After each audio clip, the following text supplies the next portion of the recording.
problems, right? Like, so I'm embarrassed about what I said yesterday because of its perversion, and because I'm embarrassed for the way I presented myself, and yet that is a part of me. I've yet to completely purge that from me. That perversion, and I could go on and on and on. There's no bottom, there's no end to it.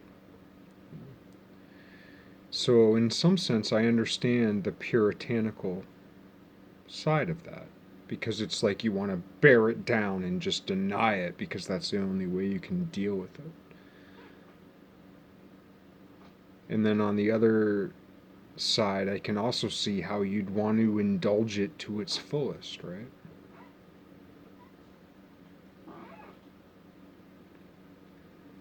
But yet, that can also take you off into directions that are purely aesthetic. And after I made my last couple videos last night, like, I was like, well, I'm gonna look, because periodically I look into these things, right? So I Googled super hairy women. And it's really it's interesting the way the algorithms work because if you just Google super hairy women and hit images, porn. It's all porn, right? So porn is a form of sexual education. But then what do we even mean by sexual or gender? So the whole thing with genders going up today, right?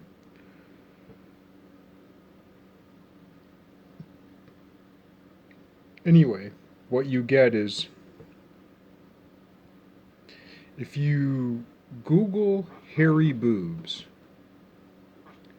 and you Google super hairy women, you'll come up with two very different sets of images.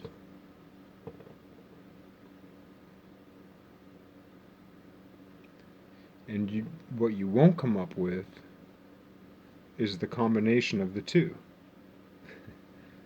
which is where Bigfoot and Littlefoot meet.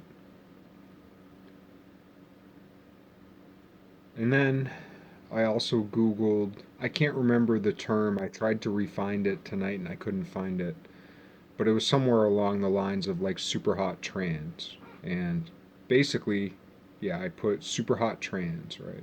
Because it's about aesthetics and the deep philosophical meaning of aesthetics.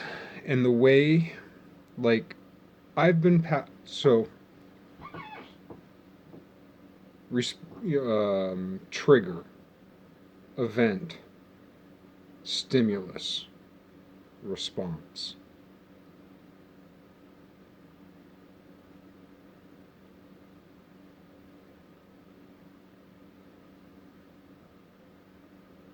In some sense, I don't know what women are because women have to hide themselves.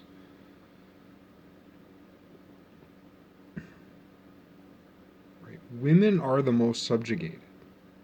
Even today, even today in this world, trans people are more heralded than women.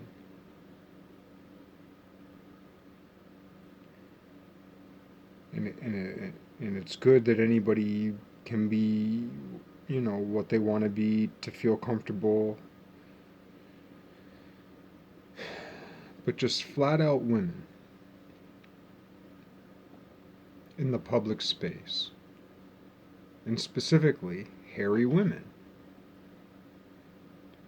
So if you Google hairy women, super hairy women, it'll all be pornography type images, primarily. But yet there's something to learn there if you can get past either the sexual desire and disgust, right? But yet that's a learning opportunity. Because Well, what I experienced yesterday and some today was super hairy women. When you Google that, you get sexualized images, and it's basically when you Google soup, or at least when I Googled today. So somewhere between my algorithm and like the search algorithm, what came up was women really hairy, mostly from the bottom down. Though there was this one image of a woman who had a love line from here all the way down. And it began to bloom just somewhere beneath her rib cage. And then there was just like this bush of hair that covered everything. Hairy armpits and so on. But then if you Google, and then there was another woman who was like all curled up. She was bare from the, pretty well bare from the top up. So like, and she had lipstick on and her face didn't have a beard. But like, you can Google bearded women, and you can Google hairy boobs, and you can Google super hairy women, and you come up with 3 different strata of hair. But typically you won't ever find a picture of a woman with a hairy face, a hairy torso, and a hairy bottom.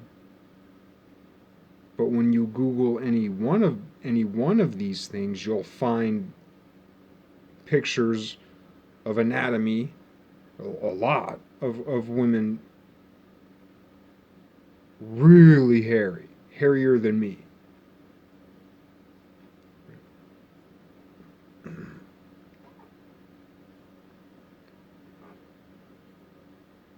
And that has to do with truth.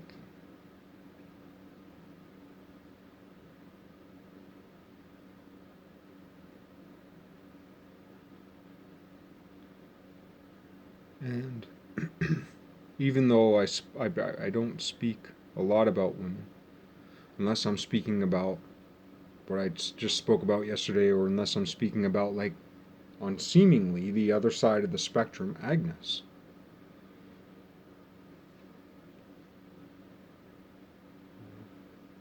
Well, where do all these things meet? And it's a funny thing, like sensuality, lust, agape love,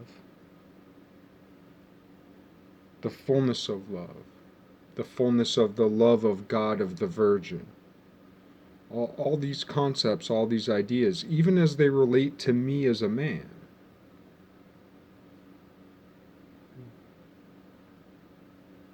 When I decided to show my face, and I went through fucking hell. And when I said, Agnes is the key to the Sacred Heart, even though in my mind I have images of what that is, that run the gamut, run the spectrum between concepts of womanhood and images of womanhood, that run the gamut. It wasn't about an external thing, even though those external things, it so happens there was one woman in my life after that 3-day vision.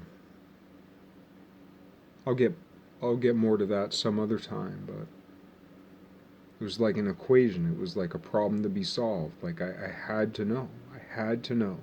I had to know. And I got laid off because of COVID-19, so I had the time to ask a question to the Most High Principle. How is this going to be solved? And a vision fell upon me, so to speak, and it lasted several days, right there. And when it finally concluded, it was an answer. And then the shockwave. The answer was the light of the explosion of the answer. And then I suffered the shockwave. It just about fucking killed me.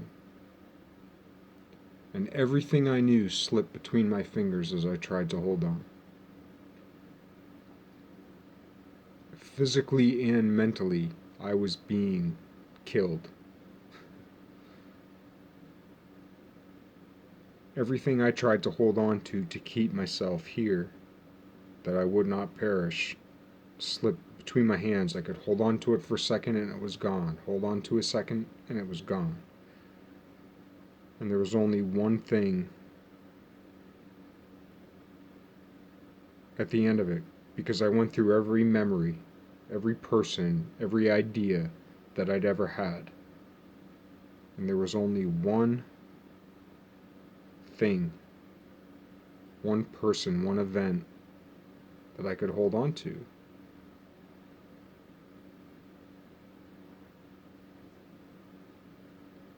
Person who's not in my life anymore, you know, but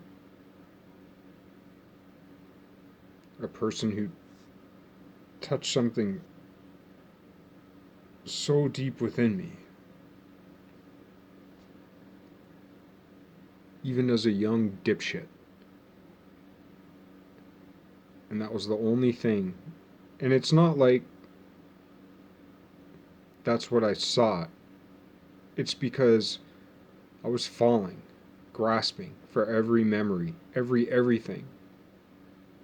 So I was going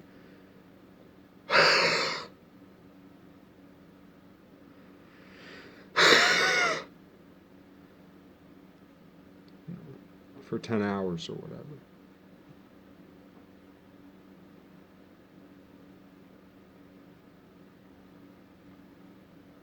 It was the last thing in my memory bank. And it's what kept me here.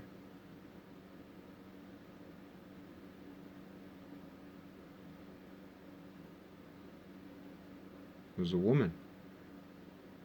A woman now, a girl then, you know.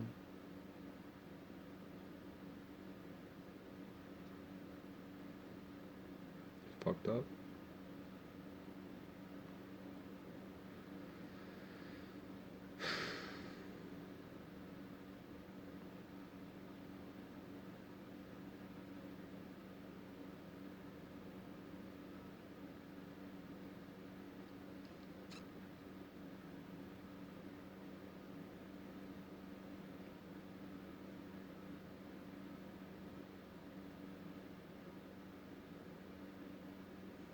I don't know if I can do this today, man.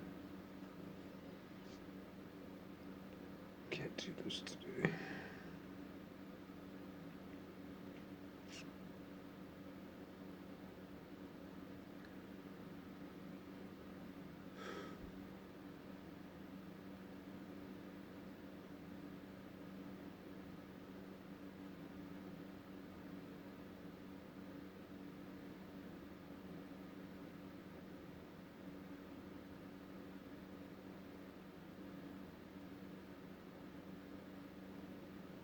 I tried.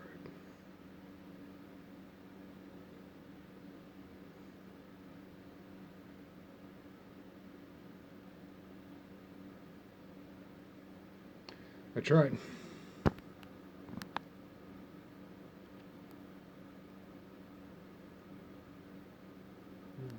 Maybe I can. We'll give it another minute.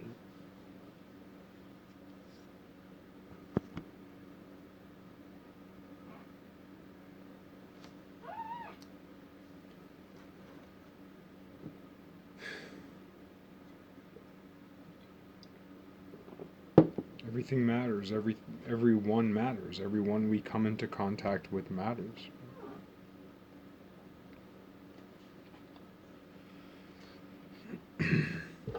But yeah, aesthetics. So then also yesterday in my curiosity, because like I said, I'm deeply concerned about hairy women. I'm deeply concerned about it. Deeply. and hermaphrodites.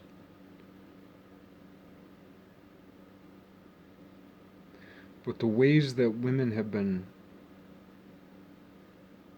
kept down through history, and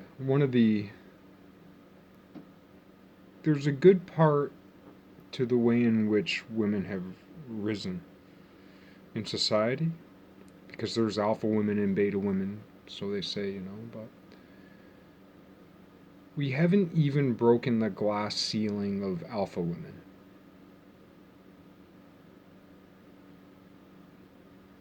And the leadership of beta women. And in that respect, beta men.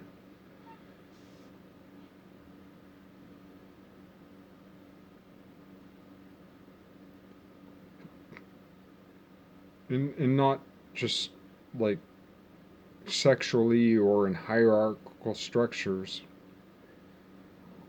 It's just so lacking. It's sad.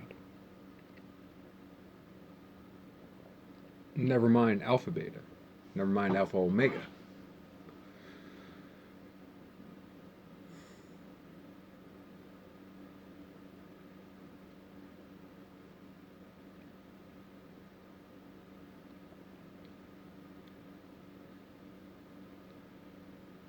Anyway, I'm super embarrassed about what I said, but I have to keep it because there's a kind of truth in it. And I'm glad that it shows something bad about me. I'm glad about that because it's true.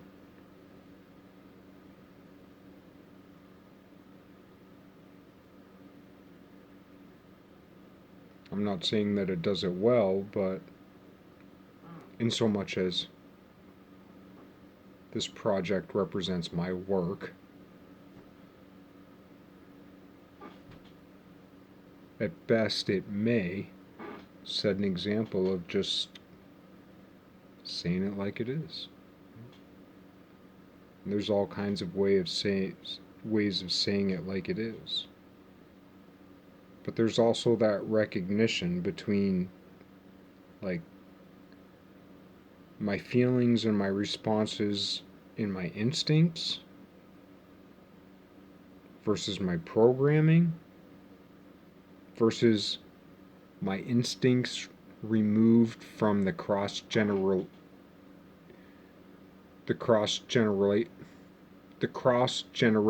transmission of trauma.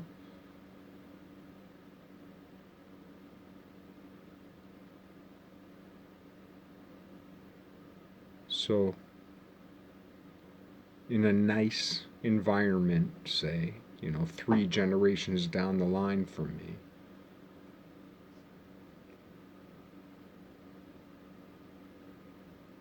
then you might get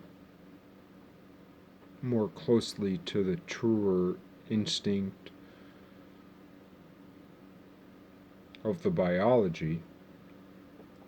But biology is also flawed, never mind epigenetics and phenotypic plasticity and all that kind of thing.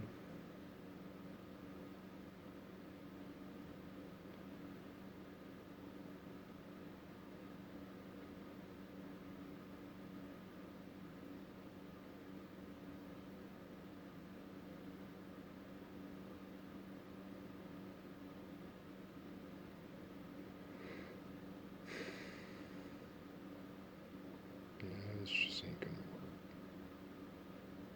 I tried.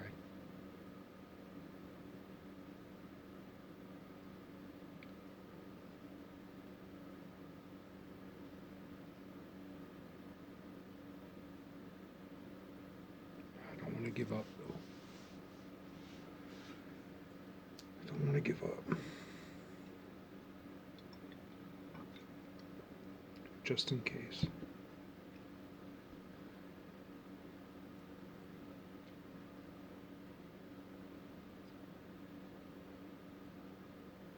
Just in case.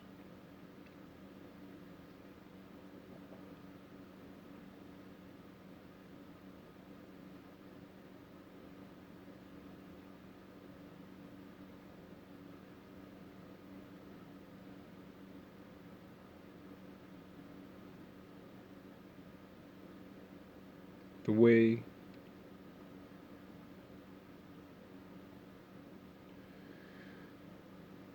women have had to come to fight.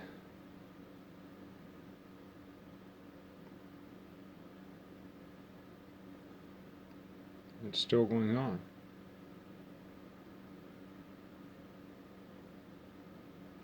So anyway, what I saw yesterday was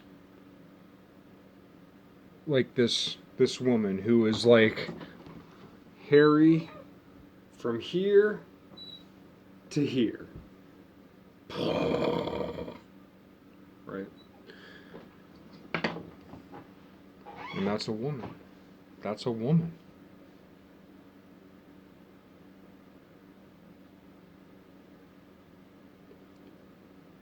And in like, if I were to paint a portrait, like really like John Singer Sargent style, I once had to move a John Singer Sargent portrait at work. I was scared shitless.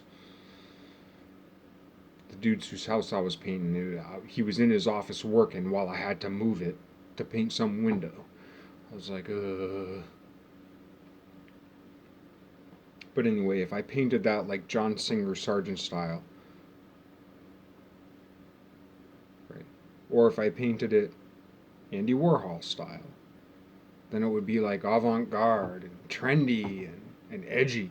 Edgy? A woman as she was made?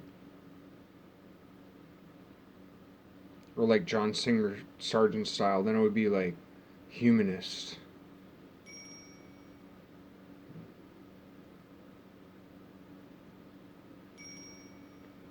Or like this style, that style, this style, that style. But what about just like plain old hanging out? Like just regular fucking person, like for real. Like, or what about that body, that soul, that spirit before all that shit? What then? If truth were a woman, what then? Well, she'd be hairy as shit. 9 out of 10. Then also what I googled yesterday was, because I'm super interested in the aesthetic. Part of the aesthetic, when I was younger, my idea was like, I'm going to kill the necktie and the high heel. Like, that's my mission, right? Like, that used to be like my mission. I used to tell my friends that, like, it used to be like a thing about me. It's like, I'm gonna kill the necktie and the high heel. Right? Now, as it so happens, the necktie is on the way out. Thanks in large part to Andrew Yang.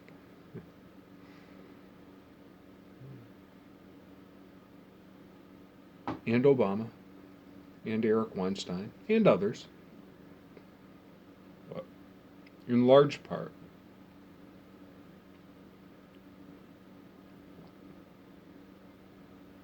Yet he wears that big bold scarf, not tied around the neck, but draping and flowing down. Anyway.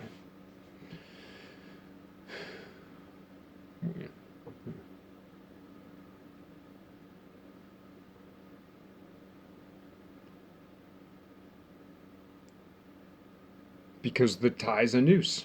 It's a leash. Right?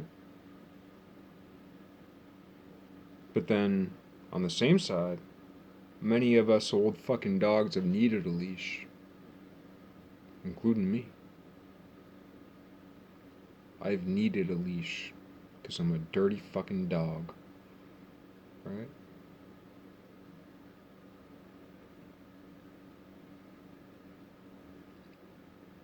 But it's just the way people who own dogs treat their dogs. Some people use the leash like this. But if you're a bad dog, that might be what you need. But some people do that to their good dogs. And some people have bad dogs and they're just like, Or they just let the leash go. And some people have good dogs to keep them from being eaten by the bad dogs.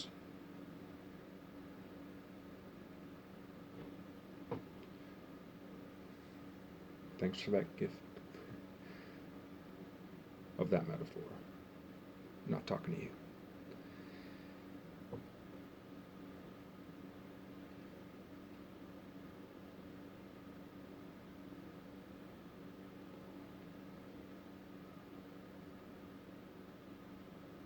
But yet inside of us, we need all of those things until we're perfected.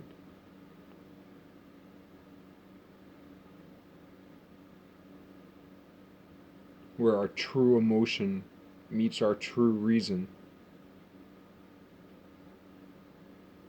Even at a place where our reason is not yet.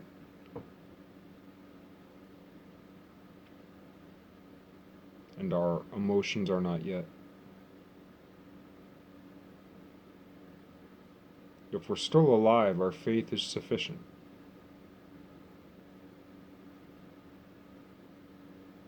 But our love may not be yet sufficient.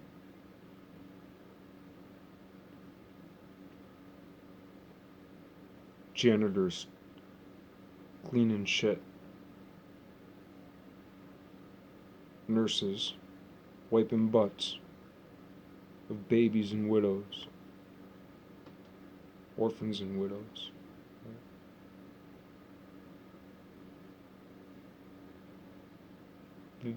Some may just do it for a paycheck. And even if that's the case, it still is a greater expression of love than the love I've ever known.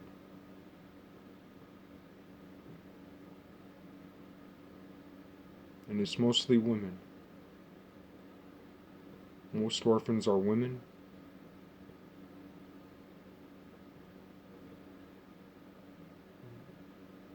And the widows, women. And the nurses, women. And every one of them got a scrap. Every one of them got a hustle. In their cuteness, in their charity, in their thriftiness. They have to smile bigger. They have to work harder. It's just the fucking truth, man. You know? And it's especially, it hurts especially being as though, like, I've lived a good portion of my life. Too much of it. Not all of it. Because also, like I said, like, just the best friends I had were women. In high school, when I was in art class, it was like almost all girls and me. Like 10 girls and me. In an art class with a woman teacher.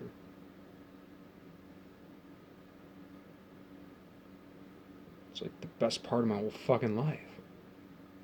It was nice. It was good. Beauty. In a pretty innocent way, you know. Not to say that my hormones didn't go here and there, you know, but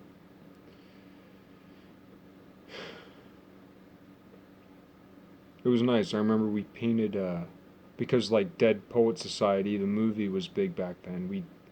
We painted DPS, Dead Painter Society, on the inside of a cabinet, and all signed our names. Because there were cabinets all over the art room. The art room was like, besides the gym, the biggest room in the school.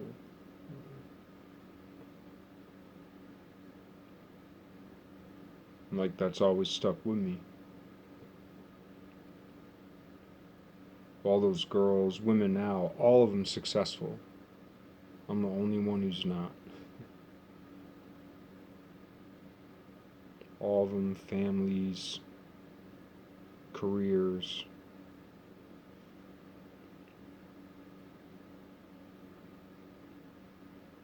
And I'm really glad for that.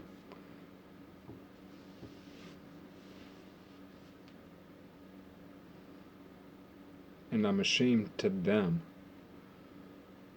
I'm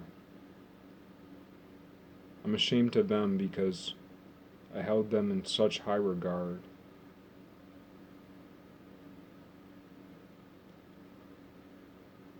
I had all my football buddies, had all my, like, afterwards, all my stoner buddies and so on, and I was close with them too, you know. But, like, kind of like the nicest part of my life was that, like, 1 hour a day for those 4 years, spending time with women.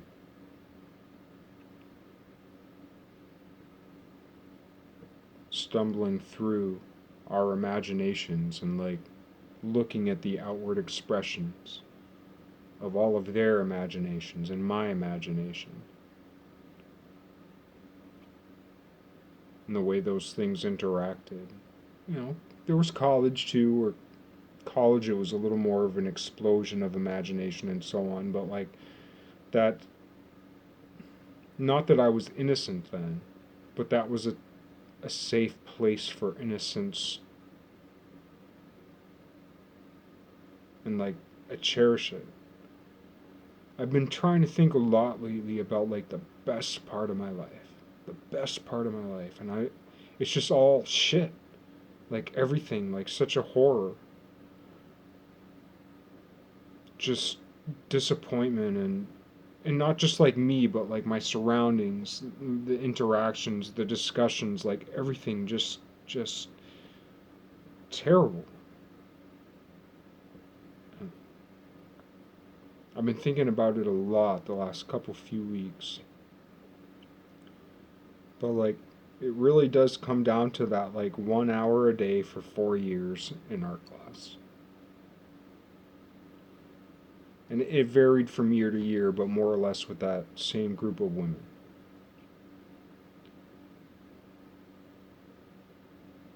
Some dudes too. And all the dudes who were in my art classes weren't in any of my other classes. I had enough credits to graduate when I was a junior, but, like, I didn't like study halls.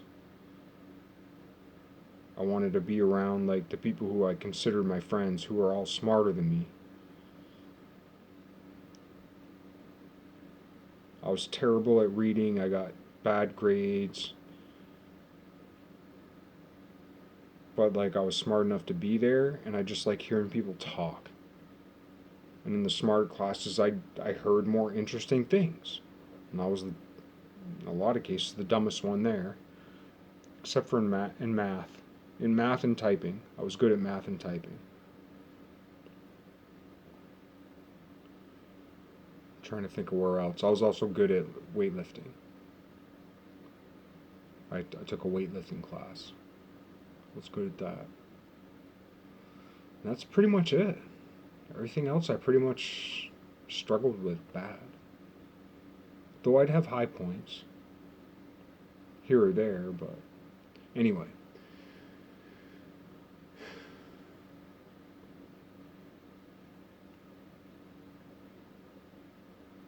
So when I think of the way I've thought of women since then, like, some of the ways in my lustfulness, I'm really ashamed when I think of how those women would have thought of me. Even though one of them was, you know, kind of became my Romeo. She was my Juliet and I was her Romeo. Didn't start out that way, but that's how it ended. And yeah, super ashamed to her and everything.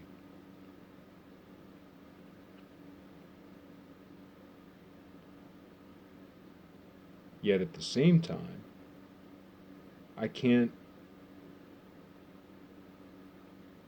afford the luxury of making them more innocent than they are, right? And maybe they also found that, like, a safe place. Maybe, even though they knew or know what I became or what I've become, I don't suspect any of them will ever watch this feed. Maybe. someday in 10, 20 years, but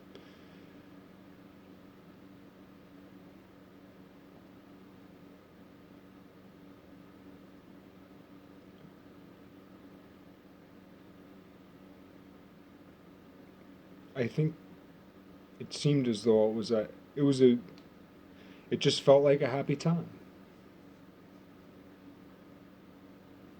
Even as like the world crumbled around me, multitudes of other aspects of my life, like that was always a safe place. Art class. Surrounded by a bunch of women in art class. It was great. Loved it. It really was the best part of my life. And I just realized that as I've been talking about it. And I've been looking and I've been being like, I've been asking myself, like, what's the best, nicest part of my life? That was it. That was it. It's unquestionable.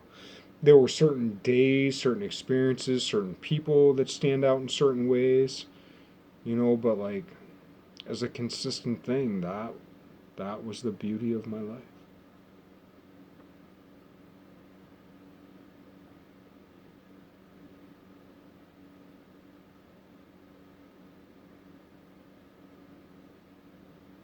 Learned so much more about people.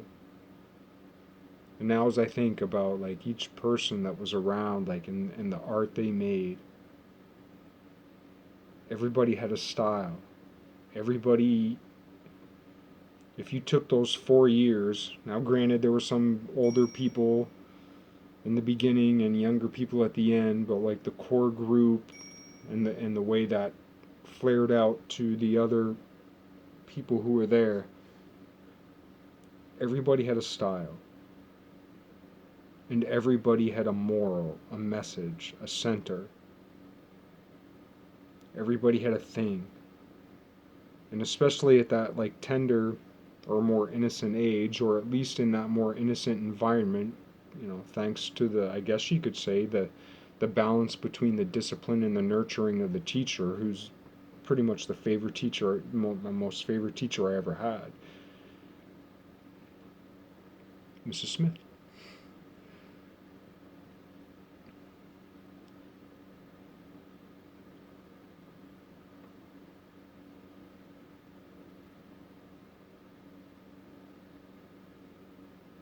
In that environment,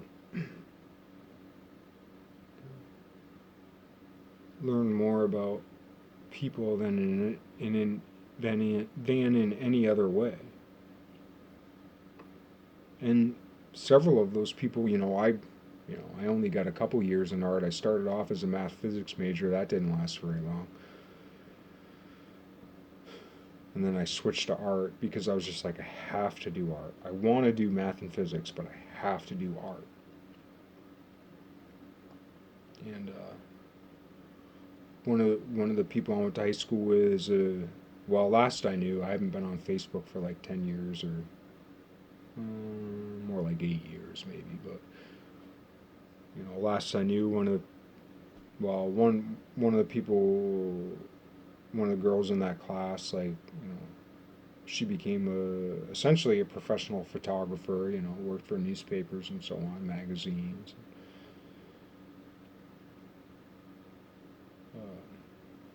Another one got, I think, a master's in art history. Another one works for, pretty much world.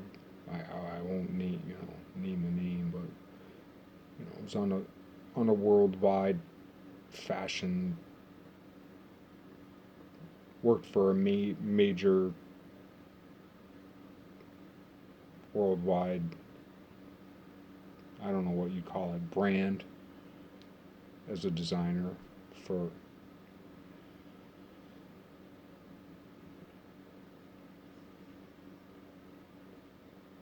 but also, they're just beautiful people here. And just thinking of what they may have had to have gone through, because it's like this unspoken secrecy. of what women have to go through to be hairless. And I remember I had a girlfriend once when I was in high school who was talking about getting her. She was a senior, I was a junior, and she was getting her upper lip waxed. And I was like, what?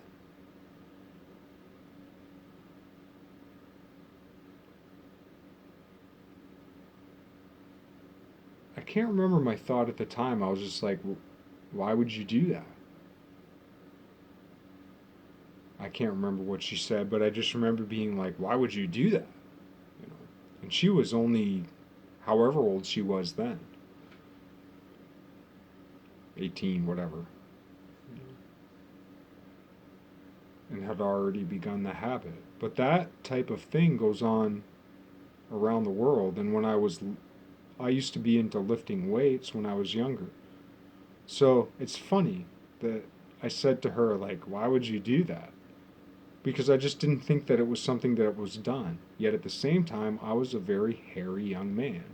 I remember for an oral report in 8th grade, we had to do a demonstration of anything. And in 8th grade, I did a demonstration of shaving. I think I was the only guy who was shaving then because I was prematurely hairy.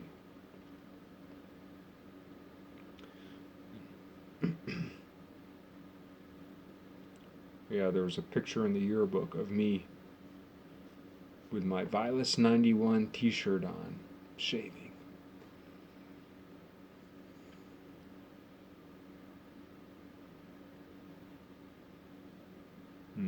My friend Brian holding up a mirror, laughing.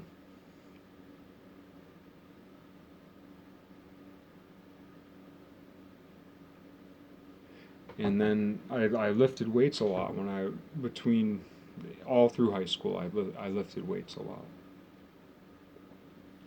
And then I thought I wanted to be a bodybuilder, right?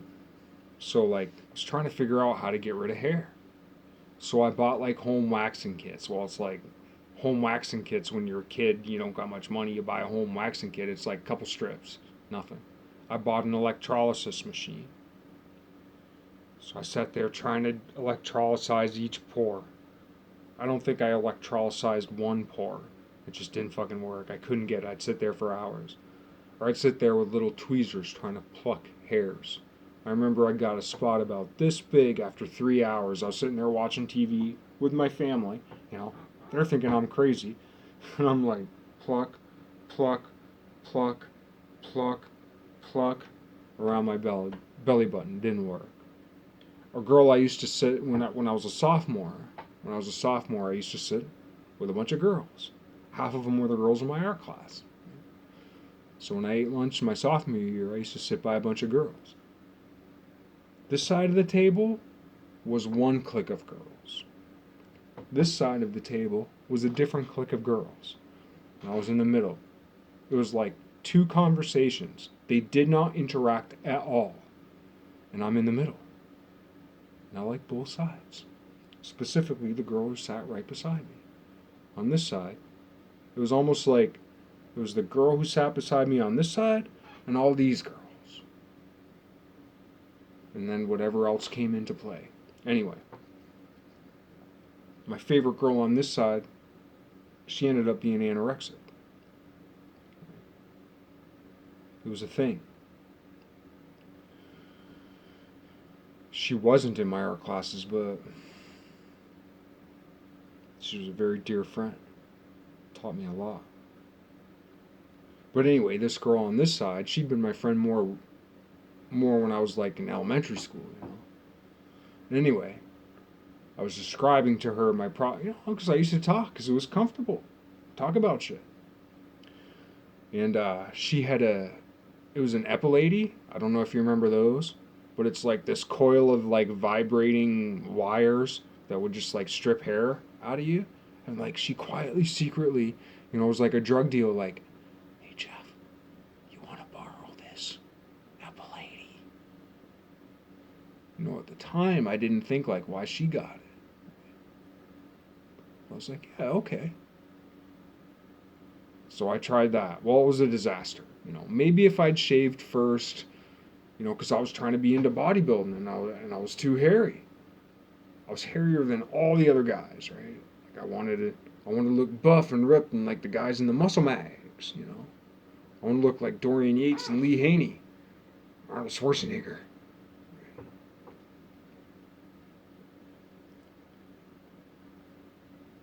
But anyway, she was like, "Hey Jeff, you want this apple lady?" I was like, "Fuck yeah!" Tried it, didn't work for shit. I didn't know how to use it. Like I said, maybe if I'd shave first, let the shit grow out a little, maybe it worked. But I got thick hair. Well, that didn't work. So then I bought Nair. Nair for short shorts. So I went down to it's a Shaw's now, but it used to be what, Butson's, or I think maybe at that time it was Butson's. It used to be an IGA before that. Went down and bought some Nair. I didn't have much money. I made $4 an hour for a few hours a week at the video store.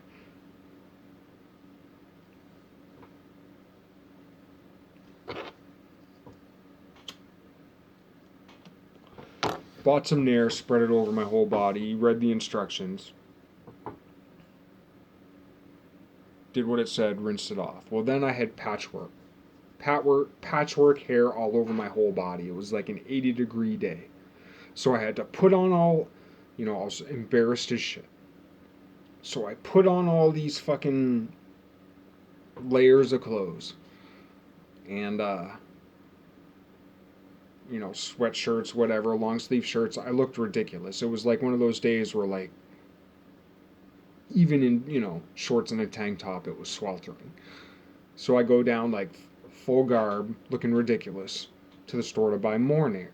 Because it's like, it didn't work. I'm all splotchy. It only got some of it. I might have bought a couple bottles, I can't remember. But anyway, then I spread it all over me again. I left the Nair on until my pores bled. My pore, I had white foam all over me with all these little red dots coming up from my pores.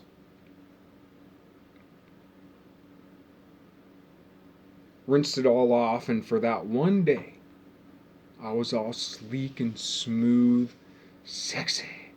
I could see the fibers of my pecs, where I'd grown and where I'd got some muscle where I never had some. And I used to be a fat kid, so like I was more slender. I could see my abs. I could see, more or less my six pack. I could see the lines in my legs, but the big thing was that I could see where my pecs tied into my sternum. Like that was a super big deal for me because I'd never seen that before.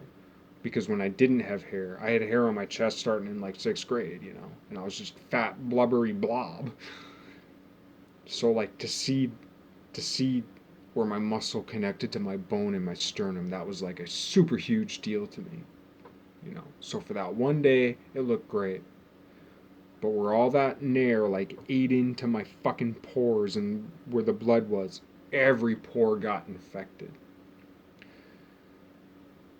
And also, as those hairs began to try to grow out, they like became ingrown in the infection.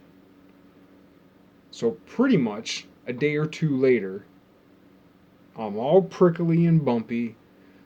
I got fucking full blown zits and boils all over my chest and all over my thighs. So fucking embarrassing. My lower legs, calves, they still look pretty much okay. But like that ordeal. And then I never tried again. I was like, fuck it. For a while when I was younger, when the hair was light, I'd shave some. But yeah, now manscaping is such a big thing. Now they have laser electrolysis. If they'd had laser electrolysis when I was younger, I mean, I would have done anything to fucking get it. But anyway, after that experience, I was like, no, never again. I'm hairy. And I just have to deal with it. But just think of all the women who similarly have to go through that. Like, people don't realize it's not documented. It's not, except for in porn, where anything goes. My way, your way, anything goes tonight, right? But, like, it's a real thing. Like, a lot of women are way hairier than we think. And they have to exert extreme effort. Never mind the fact that they're the ones who most get orphaned, they're the ones who most get widowed, left behind with nothing. Especially in societies, the whole idea of taking care of the widow is that, like, women weren't ever allowed to work, they get paid less. It's like the whole fucking bag against, like, women. And the only women that are quote unquote being allowed to quote unquote rise to the top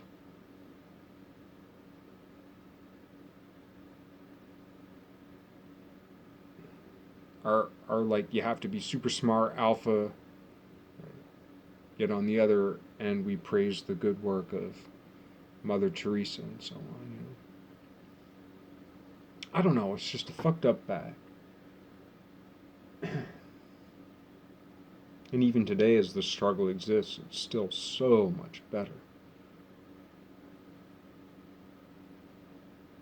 In many places in the world, it's so much better than it was. Yet, still within the world, it's horrific. I was just listening, I forget her name. She was on the Joe Rogan podcast recently. Just like her story of like the subjugation she received. And that's another thing too, is like, it's not just men who subjugate women, but like women, like in societies where women are subjugated, like the elder women who also had nothing else to do, had no way to rebel or to fight against it, like they are also oppressors of the system. It's terrible. Like, women weaponized against themselves. It's terrible.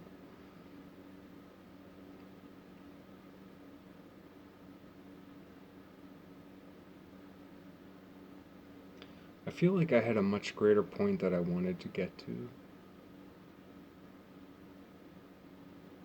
I did. Well, I just wanted to say that after. Oh yeah, there was one more thing. I looked up super hot trans. So I looked up something to do with like pretty or beautiful or super hot trans, right? And it came up with images, and the most like super hot trans was like, it was this porno. It was an image of a porno. So I clicked the porno. I checked it out. And it was like I don't know what you call it, like it was a he she. It was a dude who had like halfway transitioned, but had the complete entire look of a woman, of a hot, what this day and age, what we'd call a hot woman, right? And a big schlong, no hair anywhere, like the curves, the boobs, the movements, the expressions. When you start the video, it just looks like two women, two hot women. You never imagine this person was a guy, right? Till stands up, schlong, right?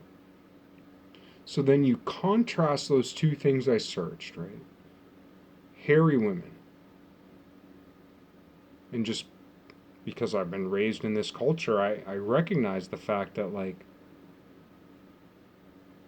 because of all the 80s movies and 90s movies and bikinis and swimsuit issues and this and that, whatever, like, I recognize that most anybody I know, if you showed them those two pictures, you'd be like, That's the one I want, which is a dude. But you want that one because it looks like a super hot chick. But that's the chick. Kind of looks like a dude because she's so hairy. So, like, the heavy influence of aesthetics is pretty much what came to me, you know. And that brings me back to the idea of the wanting to destroy high heels. But also, to a large extent, high heels are a weapon, a non-violent but a very effective Pavlovian weapon. Because when I hear clop, clop, clop, clop, clop, clop, clop, I think of my mom. She didn't wear high heels, but she wore like little heels. And when she walked or stomped, it would go clomp, clomp, clomp, clomp, clomp, clomp, clomp. So when I hear clomp, clomp, clomp, clomp, clomp, clomp, clomp, and because I didn't have a dad at that time, I remember being a little boy, and that was my boss. Mom's my boss. So when I hear clonk, clonk, clonk, clonk, clonk, I'm immediately reduced to a little boy in subservience, right?